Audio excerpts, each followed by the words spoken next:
Barev, hey Stan, and hello Eurovision fans. It is William calling from wiwibloggs, and we are super excited because Armenia's Rosa Linn has just revealed her Eurovision 2022 song, Snap. Oh, snap! They are the last country to reveal in semi-final one, so Eurovision is feeling very real. Devon! Hey, William! Should we talk about it? Let's do this!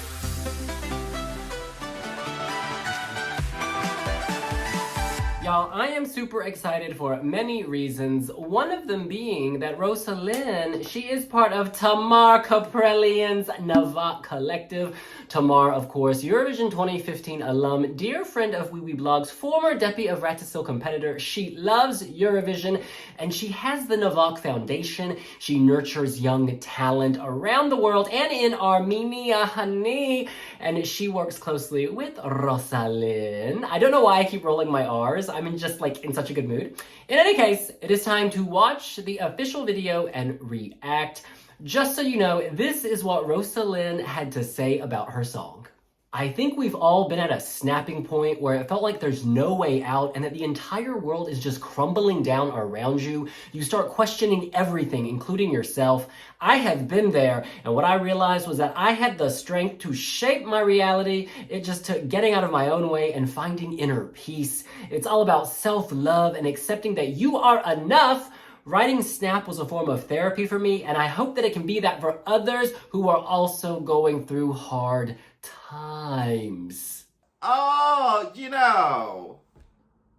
Armenia, you kept me waiting, and I am good to go. All right, hitting play.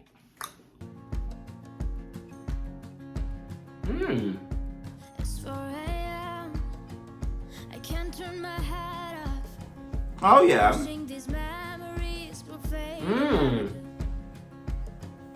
Our girl has troubles. Oh, she's sweet. People do lie. As if it was really that easy for me to get over you. I like this. Folksy, Need time. Snapping pure, where are you? You're still very honest, Beautiful. very Lumineers, and I love them. It feels very pure, very sincere, straight from the heart, tender, emotive, The emotion is so real. and she's a really good actress. I believe the music video. You can tell this came from her. Don't let it be the last song, girl! This is not fake. This is not processed. This is her heart in the music. Okay, ripping down the curtains. Uh-oh. It's getting dark. So I'm snapping 1, 2. Where are you? Oh, I see. Okay, white flag, surrender. Oh, she's taking flight. Our girl's taking flight. Oh. Or she's burning her house. Don't live rent free in that heart. Get out! Oh no, she's in the clouds. Oh, that's cute. And if one more person says you should get over it, oh, I might stop talking to people. Heavenly. before I snap. Heavenly and sweet and just lifting, lifting, lifting. Talking to people before Oh, I really love this. Snapping 1, 2. Where are you? Oh, it's almost acoustic. this is There's so nothing but that beautiful. voice. I love that. We needed that dynamic moment. Thank God she's flying. It felt like a Sylvia Plath moment with that smoke for a minute. Yes, girl. Your music is taking you places. My folksy queen. Yeah, yeah, yeah, yeah. Rise! Rise above Yerevan! Snap. Oh! back on the ground. And you are back in Yerevan. Our girl is a busker with style. She doesn't bring a hat for your coins. She brings the entire house. Woo! Oh, wow. Okay, that really touched me. Okay, there is a lot to discuss here. My first reaction is that this is just so folksy and honest and authentic. Simple songs can be very powerful. Simple songs can have a loud moment inside of you, right? They can make you feel things. There can be a burst of energy without all of the yeah, woo, ha, ha, hoo. You don't have to be Mariah Carey to serve drama. You don't have to be Mariah Carey to give us heart. And this song, Snap, is all about heart. I am on the wiwibloggs website, and in this post written by me, I can see the lyrics, and she says, turns out people lie. They said, just snap your fingers, as if it was really that easy for me to get over you. I'm snapping 1, 2, where are you? You're still in my heart. Snapping 3, 4, don't need you here anymore. Get out of my heart. So this is interesting. This person has taken residence inside of her, and our girl is trying to evict her ex. But let me tell you, squatters don't like to leave. This song has real emotional punch because she's honest, right? The very beginning, she's saying, it's 4 a.m. I can't turn my head off, wishing these memories would fade. It's honest. She recognizes this person needs to go, but she's struggling, she's struggling to kind of separate. Even if people are like, oh, honey, just get over it. Just snap your fingers. The chorus is lovely because the snapping is almost like breathing. It's meditative. You breathe in, count to 10, don't blow up, right? It's trying to calm, but it's also the fire. It's saying, all right, snap, you need to go. Okay, snap, I'm about to snap. There's just a lot going on. I like the levels, and I think people can relate to that. Before I delve into a music review and into my critique, shout out to Tamar Kaprelian because Nvak music label actually found Rosa Linn. And here we have her to enjoy at Eurovision. It's about legacy, isn't it? Even though you didn't come through at Debris of Ratasil, you have enabled others to fulfill their dreams. And now, the music review. Do you remember when Japanese fashion designer Yohji Yamamoto took on black and created the Poet of Black, which was an all-black fashion collection? Fashion's favorite shade? Slaying Tokyo Fashion Week night after night on the runway and replicating it in Milan, Paris, London, Rome. Do you remember? Do you know what I think about that? Even though it's only one shade, one color, and this song is only pretty much one note, she is still giving me hues and colors and shades and tones and lapels of fabulosity. I love the music here. Yes, I am not getting Mariah Carey falsettos or Ariana Grande flourishes, but not everybody has to sing like that. She just pours out what's in her heart, and it's about that, some ex-love living rent-free in your heart, in your brain. Flush them out. There are, of course, some negative comments out there. I'm reading them in our comment section. People are like, it's boring. And I understand that. This is not everyone's cup of tea. However, I think a lot of people will love this. This could be a sleeper hit.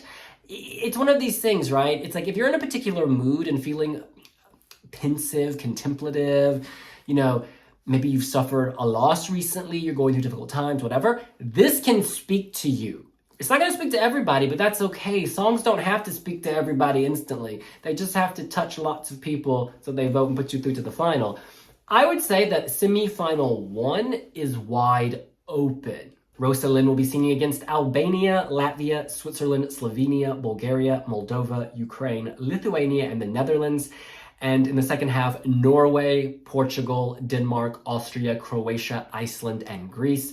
We should point out that Russia was singing in the second half of semifinal 1, but because of the invasion of Ukraine, they have been booted from the contest. They have left the EBU.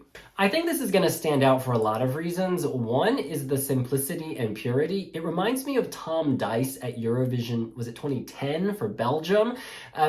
It's just, that was a man with a guitar with some emotions. This is our girl, presumably with a guitar and some emotions. It's going to pop out. Amid the madness, people dancing, explosions, etc., this stands out. This also doesn't sound like any of the other ballads this year. This is by far the most folksy. Again, the Lumineers vibe. Is it hey ho, ho hey? Ho hey, I think it is.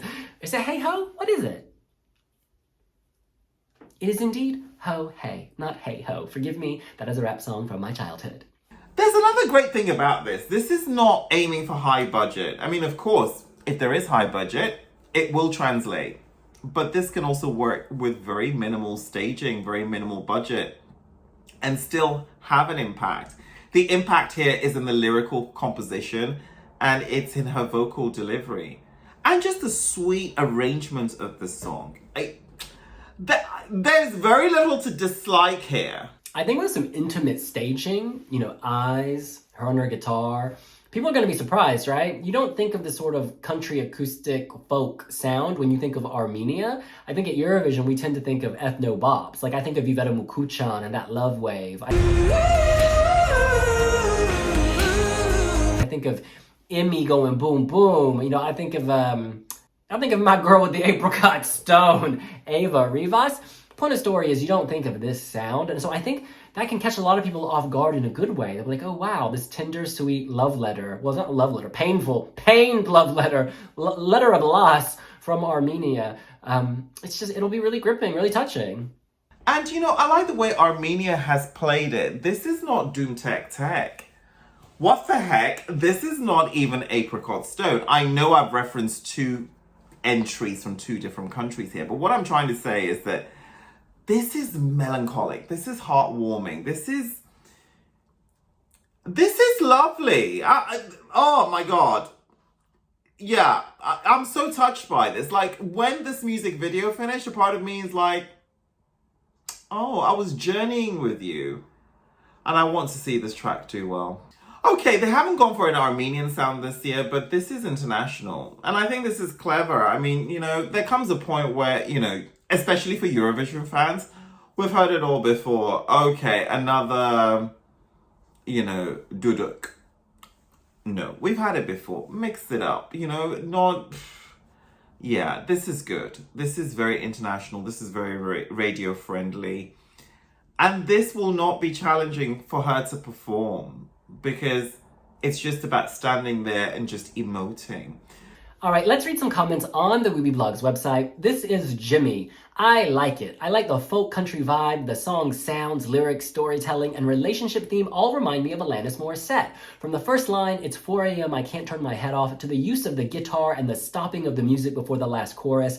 I do hear the Lumineers comparison too, in a good way. It's inspired, but I say the song is an expansion of a genre rather than an imitation. Yes, there's an unpretentious folksy charm that could play really nicely on stage. I think Armenia will safely qualify from semifinal 1.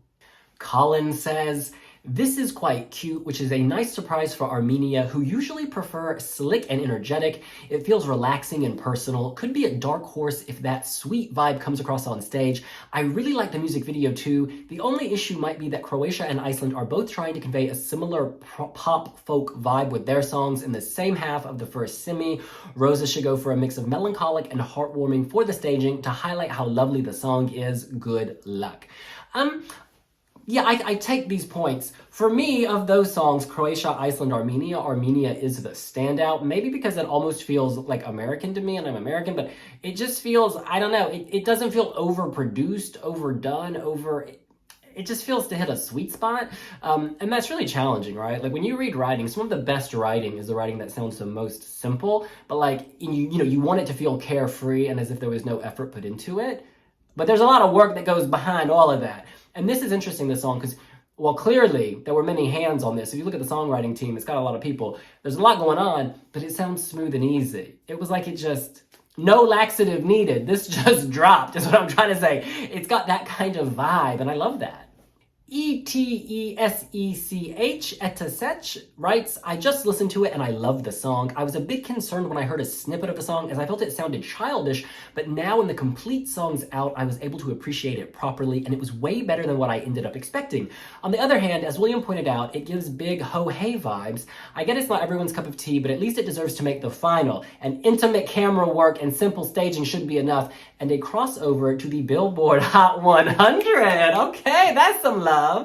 Max writes, this sounds so Dansk Melody Grand Prix, you know what I mean? Say yes, say yes, say yes. This song could be a cousin of Ben and Tan, who sadly we never got to see at the Eurovision Song Contest because of the pandemic. But that's not a bad thing. I mean, again, lots of songs sound like other things, but ultimately you take a package in the round, in the whole, and I think this is good. I think the singer fits the song because, she produced it. She made it, right? This came from her. And I think that's what makes this special. There's nothing processed. It's not processed. This is an organic song. We are eating organic meat. This is like free-range chicken running in the field. This is not anything factory farm processed. It just feels healthy. It feels healthy, like it's nourishing the soul. Also, I like that this is a Eurovision song that doesn't feel like a Eurovision song. And I think this next comment gets at that. Aria says, I like the folksy vibe. I like that it wasn't written by the 5 usual Eurovision songwriters, making the quality worse. It doesn't sound highly competitive to me, though. More like a nice addition to the right side of the Saturday scoreboard. Okay, hey, Armenia has struggled to make the final in recent years, so I will read this comment as a compliment. And no shade to prolific songwriters at Eurovision at all, but I do understand what Aria is saying. This doesn't feel processed again. This is not in some assembly line. This is not song number 992 produced for, Eurovision season 32 or whatever.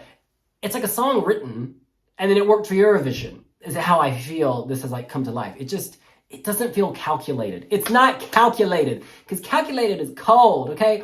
Crunching numbers, planning. This ain't crunching anything. This is like, floating through the clouds. I loved that video. Goodness. I thought she was setting the house on fire at first. Then I thought it was a really dark moment, some Sylvia Plath stuff. And then I saw she was taking flight. Yay. I do think if I have a concern, it may be one of dynamism. I do read dynamism in this, in that it goes silent and it does progress and build. I was worried initially it would be too flat, and it seems that some readers shared that concern. Johan says, listen to it for 30 seconds and you have heard the whole song. They could have made the second half so much more powerful. Now the song follows the same pattern for 3 minutes. Won't finish either among the first or the last, I guess. I think there's a lot of scope here for dynamism with the lighting, the staging. There is an emotional journey. I think live this will be even better because a song like this needs the vulnerability and the frailty. All studio cuts lose that. That's just a reality. You put it through a computer, boom. But when she sings this live, it'll be great if her voice isn't perfect, right? Because again, that will fit with this. But there is dynamism in the second half. It goes completely silent, I get that it's not like Mount Everest to Marianas Trench, but we can still climb a plateau, maybe sit on a hill on the plateau. I don't know. To me, there's topography here. And finally, a commenter called Girl says, is this song from Kentucky? Just kidding. It's a nice song, but in a sea of slow middle-tempo songs, it doesn't stand up much. My first comment is, I love the Kentucky reference, and I think a lot of people will feel that. When they say, next up, Armenia, and then it's the sweet woman, young woman, the guitar. I think that'll be really impactful, and it's surprising. Slow middle tempo songs. Well, let's see. In the second half of the first semifinal, you've got Norway, upbeat, hey. You've got Portugal, which is, okay, ballad, melodious. Denmark, kind of pop rock. Austria, unz, unz, unz. Croatia, which is a bit more upbeat, I think. Iceland, folksy, yes. And Greece, a sad girl song, very good electro. Nah, I think Armenia, I don't feel like any of these songs really overlap, and I think it will stand out for the fact it's among the most simple songs. I'm not calling it basic. I'm saying it's pure. When I say simple, I mean pure. There's a sweet vibe here. There's authenticity. There's believability. There's, it's heartfelt drama. It's personal. If you don't even speak English, right? You don't know what the song is about. It has a very relaxing quality. But if you understand English, then you know that this has depth I mean, this is a real highlight. A solid song, a charming entry, and hopefully one that comes with a mood board on Pinterest. Rosa Linn, I know my girl is on Instagram, but are you on Pinterest? Set up a mood board, because I am ready to journey even further and deeper with you as you approach your participation journey at Turin. And while other people are at it, follow wiwibloggs on Pinterest. In any case, that's what we think. What do you think? Are you snapping 1, 2, 3, 4, 5, 6, 7, 8, 9, 10, 11, 12 points? Or are you more like, wah, wah? Let us know here on wiwibloggs. And we'll see you later. Bye!